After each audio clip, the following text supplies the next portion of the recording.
इस कहानी में ये बताया गया है कि एक गरीब आदमी कैसे कुछ पाने के लिए क्या क्या खोता है और कैसे अमीर बनता है। एक गांव में एक गरीब आदमी रहता था जो बहुत गरीब था। हर वक्त वह आदमी ये सोचा करता था कि मेरी जिंदगी कब बदलेगी और कब मैं इस गरीबी से बाहर निकलूंगा। एक दिन उस गरीब आदमी के पड़ोस वाले गांव में एक बाबा आए हुए थे जो हर व्यक्ति के सवाल का जवाब दे रहे थे। वह आदमी भी अपने सवाल का जवाब जानने के लिए उस गांव में जाने के लिए जंगल के रास्ते से होकर जाने लगा। जब वह गरीब आदमी जंगल के रास्ते से जा रहा था, रास्ते में ही अंधेरा काफी हो चुका था। उसी वक्त जंगल से बाहर निकलते ही कुछ दूरी पर एक घर दिखाई दिया जो कि बहुत बड़ा था। उस आदमी ने वहां रात रुकने के लिए उस घर के मालिक से बात की। तब उस घर के मालिक ने उस आदमी से पूछा कि तुम उस गांव में किससे मिलने जा रहे हो। तब उस आदमी ने कहा कि मैं एक बाबा से अपने सवाल का जवाब पूछने जा रहा हूँ। ये बात सुनने के बाद घर के मालिक ने उस आदमी से कहा कि तुम उस बाबा से मेरी तरफ से भी एक सवाल पूछना कि मेरी बेटी 20 साल की है, वह गूंगी है और वह कब बोलना शुरू करेगी। और फिर अगले सुबह वह गरीब आदमी वहां से निकल गया। फिर कुछ देर बाद गांव पहुंचते वक्त कुछ दूरी पर रास्ते में देखा कि एक जादूगर बैठा हुआ है और उस जादूगर के हाथ में जादू की छड़ी है। उस बूढ़े जादूगर ने गरीब आदमी से पूछा, तुम कहाँ जा रहे हो? गरीब आदमी बोला, मैं एक बाबा से अपने लिए सवाल का जवाब पूछने जा रहा हूँ। बूढ़े जादूगर ने बोला, तुम उस बाबा से मेरे लिए ये पूछना कि मैं स्वर्ग में कब जाऊंगा। उस गरीब आदमी ने कहा, ठीक है, मैं जब उस बाबा के पास पहुंच जाऊंगा तब पूछ लूंगा। और ये बात बोलकर वह गरीब आदमी चला गया। थोड़ी दूर जाने के बाद उस गरीब आदमी को एक बड़ा सा कछुआ मिला।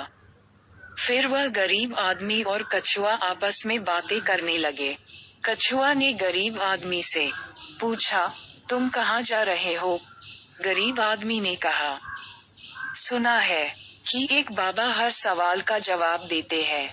मैं उसी बाबा से अपने सवाल का जवाब पूछने जा रहा हूँ। कछुआ ने कहा, तुम उस बाबा से मेरा भी एक सवाल पूछना कि मैं तेज कब दौड़ सकूंगा। गरीब आदमी ने कहा, ठीक है, मैं पूछ लूंगा।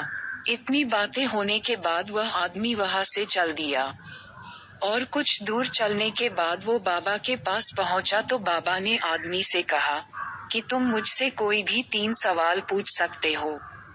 अब वह गरीब आदमी सोच में पड़ गया कि वो अपना सवाल पूछे या रास्ते में मिले उन तीनों का सवाल पूछे। गरीब आदमी ने सोचा, मेरा सवाल तो ये था कि मैं गरीबी से कब बाहर निकलूंगा। मेरी समस्या तो बहुत छोटी है, मैं उन तीनों के सवाल ही पूछ लेता हूँ। उस गरीब आदमी ने कछुआ का सवाल बाबा से पूछा। बाबा ने कहा, जब वो अपना कवच बाहर निकाल देगा, तेज दौड़ने लगेगा। फिर उस गरीब आदमी ने उस जादूगर का सवाल पूछा। बाबा ने कहा, जब वो जादूगर अपनी छड़ी किसी दूसरे इंसान को देगा तब वो स्वर्ग चला जाएगा।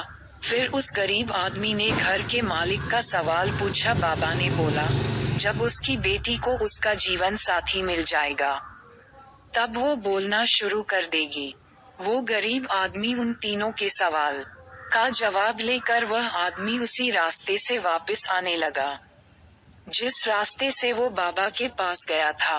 रास्ते में उसे कछुआ मिला। उस गरीब आदमी ने कछुआ को उसके सवाल का जवाब बताया कि तुम्हें अपना कवच निकालना पड़ेगा, तब तुम स्वर्ग जाओगे। कछुआ ने अपना कवच निकाला तो बहुत सारे मोती निकले और वो सारे मोती कछुआ ने गरीब आदमी को दे दिए। फिर वह गरीब आदमी उस जादूगर से मिला जो स्वर्ग जाना चाहता था। जब उस गरीब आदमी ने जादूगर के सवाल के जवाब में बताया कि आपको अपनी छड़ी किसी दूसरे व्यक्ति को देना पड़ेगा तब स्वर्ग जाओगे, तब जादूगर ने अपनी छड़ी उसी गरीब आदमी को दे दी। फिर वह गरीब आदमी उस घर के मालिक से मिला जिस घर में वह आदमी जाते समय रात गुजारा था। जब गरीब आदमी ने घर मालिक के सवाल के जवाब में बताया कि जब आपकी बेटी को जीवन साथी मिलेगा तब आपकी बेटी बोलना शुरू कर देगी, तब घर के मालिक ने उसी गरीब आदमी से अपनी बेटी की शादी कर दी और वह लड़की भी बोलने लगी। निष्कर्ष, इस कहानी से हमें ये सीख मिलती है कि हमें कुछ पाने के लिए कुछ खोना पड़ता है। जिस तरह वह गरीब आदमी अपना सवाल छोड़कर उन तीनों के सवाल को बाबा से पूछा और अपना सवाल न पूछने का ये फायदा हुआ कि उसे मोती, छड़ी और शादी करने के लिए लड़की भी मिल गई। तो इस तरह गरीब आदमी अमीर बन गया। कर भला सो हो भला, अर्थात अच्छे का अंत अच्छा।